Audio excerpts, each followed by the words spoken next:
Le projet Tuning Moteur de Persévérance, ça recommence très bientôt, 5e édition cette année. Et vous allez voir sur nos ondes, les capsules vont recommencer à être diffusées ici à 1 heure d'ici. Mais pour en parler, on a avec nous la coordonnatrice de Tuning Moteur de Persévérance, Gabrielle Morin. Bonjour. Bonjour, ça fait plaisir, Simon, d'être là. Bien, merci beaucoup d'avoir accepté notre invitation. Pour les gens à la maison, on voit les capsules depuis des années ici à la télévision d'ici. Peut-être rappeler un peu, c'est quoi l'essence, sans faire de mauvais jeu de mots, avec Tuning Moteur de Persévérance?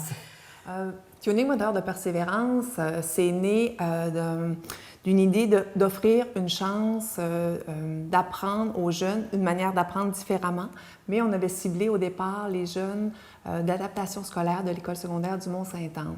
Il y a eu le regroupement de partenaires du milieu qui ont fondé le CLAP, le Chantier local d'action Persévérance, afin de donner, comme je le disais, une chance à ces jeunes-là, d'être en contact avec des passionnés de métier. Et c'est ça, on a élaboré différents projets. Le mandat de créer ces projets-là, de les développer, a été donné au Carrefour Jeunesse Emploi. Et moi, c'est devenu un des principaux mandats que j'avais dans mon travail. En fait. Oui. Donc, il a fallu recruter des gens de métier qui avaient envie de s'impliquer dans un engagement social, je dirais, parce que ces gens-là donnent du temps et ils doivent le faire pour les bonnes raisons. Donc, le projet Tuning a émergé du chantier local d'Action Persévérance. Au départ, c'était pas de cette ampleur-là, c'était seulement des ateliers mécaniques. Et de fil en aiguille, c'est devenu... Après la première édition, les premiers ateliers tuning avaient été faits au Garage La Jeunesse et Frères. Christian La Jeunesse avait accepté d'accueillir une cohorte de 8 ou 10 élèves d'adaptation scolaire. Et il n'était pas sûr au départ. C'était son père qui devait faire ça. Et il y a eu un petit pépin de santé. Donc, Christian, engagé comme on le connaît maintenant, on le connaît de plus en plus, a décidé de prendre la relève et de dire « oui, je vais les accueillir, ces jeunes-là ». Et Christian s'est découvert une fibre de mentor. Et il a trouvé que c'était excellent pour les jeunes, qu'il était capable de transmettre ce que lui vivait comme passion de son métier. Et il a décidé que c'était peut-être intéressant pour les jeunes d'aller plus loin que ça.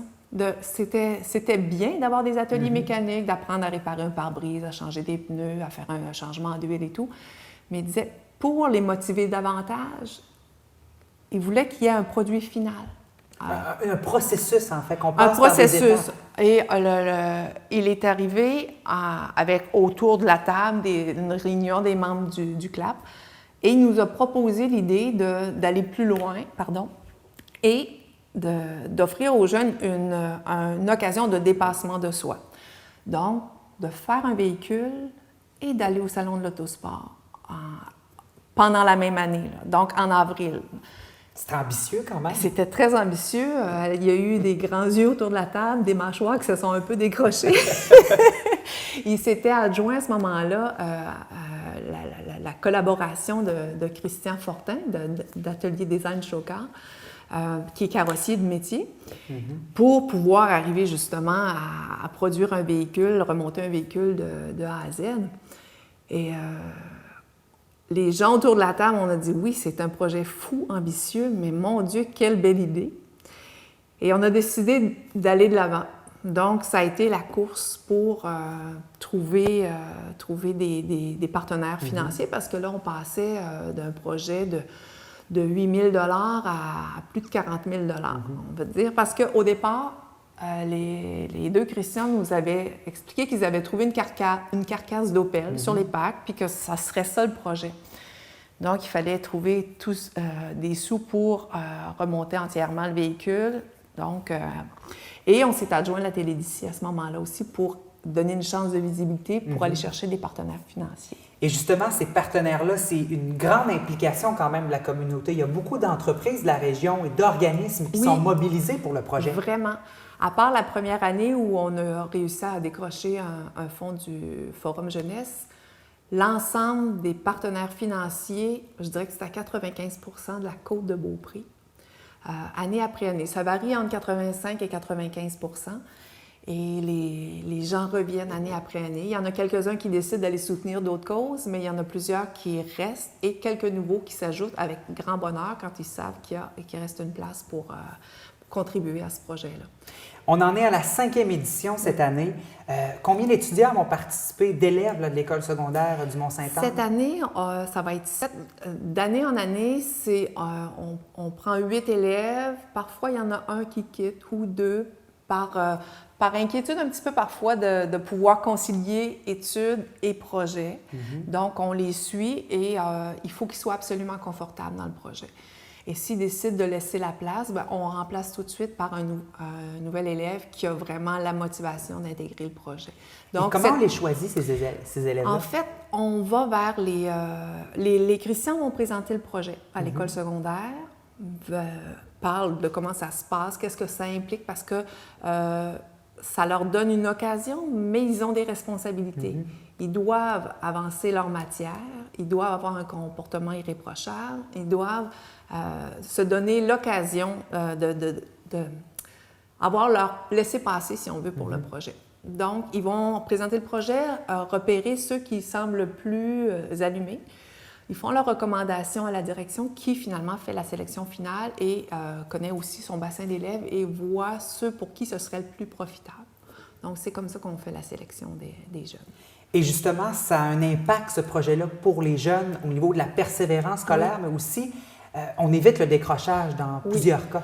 Tout à l'heure, je l'expliquais, le bassin qu'on cible, c'est les élèves d'adaptation scolaire qui ont un parcours beaucoup plus difficile et qui ont parfois de la difficulté à se projeter dans l'avenir. Donc, nous, c'est la clientèle qu'on a visée pour ces projets-là. Et,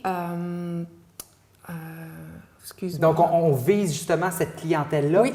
Et ça apporte des résultats. Vous m'en parliez avant l'entrevue. Il y a certains jeunes qui poursuivent, peut-être même dans ce domaine-là. Oui, les jeunes sont en contact avec des passionnés de métier. Il n'y a pas de formation professionnelle sur la côte. Donc, c'est une occasion pour eux, sans sortir du territoire, de toucher à des métiers manuels plus, parce qu'ils ont, comme je le disais, de la difficulté à se projeter dans l'avenir. Et on tient les ateliers le mercredi. Et c'est assez stratégique dans la façon de faire parce que ça coupe la semaine en deux. Ils ont hâte d'aller au garage pour réaliser le projet. Et tous les élèves qui ont été inclus au projet Tuning Moteur de Persévérance ont terminé leur année scolaire. Année après année, les jeunes terminent leur année scolaire. Alors, je pense que c'est un indicateur très fort que ces jeunes-là sont motivés par le projet et ça les maintient à l'école. Ils se découvrent des passions pour certains, d'autres voient qu'ils n'iront pas dans cette branche-là, mais ils apprennent à se connaître, par contre, à travers le projet. Avec la persévérance, parce qu'on part de rien et on monte un bolide de course. Un bolide de course ou dépendant des années. L'année passée, c'était ça. Mais ils apprennent autrement. Ils apprennent à se faire confiance parce qu'ils voient qu'il y a un avancement, qu'ils arrivent à un résultat. Et en persévérant, étape après étape, parce que c'est long faire un véhicule comme ça, et quand on veut que la finition soit impeccable, quand ils vont au salon de l'autosport, ils gagnent des prix. Donc, c'est parce que le résultat est impeccable. Donc, pour arriver à ça, effort soutenu semaine après semaine. Et là, ils se rendent compte qu'ils sont capables d'apprendre et d'arriver à un résultat magnifique, concret. Donc, pour eux, c'est... On parlait des mercredis. C'est encore une fois la même chose cette année. 7 jeunes vont être impliqués dans le projet. Et est-ce qu'ils ont hâte de commencer? Ça s'en vient, ça commence bientôt. Oui, Comment? Est-ce qu'il y a une excitation oui, de leur part? Bien sûr, parce que là, le projet leur est présenté. Il y a plusieurs mains levées. Là. On est obligé de faire une sélection, malheureusement, mais on a un espace restreint. On a 2 ou 3 mentors. Alain Tremblay fait souvent partie du projet aussi. Il faut que les jeunes soient encadrés et qu'ils ne soient pas laissés dans un coin du garage en attendant. Donc, oui, il y a plus de mains levées, malheureusement, que d'admis, mais c'est...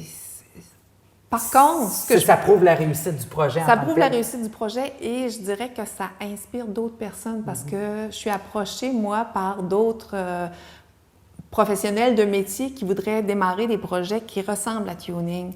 Donc, ce projet-là inspire et on va peut-être aller chercher d'autres jeunes à travers des projets semblables pour les intégrer justement dans une expérience comme ça. Donc, et qu'est-ce qu'on peut vous souhaiter pour cette 5e édition? Des étincelles dans les yeux des jeunes, des mentors qui transmettent encore leur passion avec la même ferveur, je dirais, parce qu'ils le font en comptant pas les heures. Et moi, je les admire beaucoup d'être aussi engagés socialement envers les jeunes. Madame Morin, merci beaucoup d'avoir été avec nous. Ça me fait plaisir. Alors, Tuning Moteur de Persévérance, c'est sur nos ondes très bientôt, à surveiller à 1h d'ici.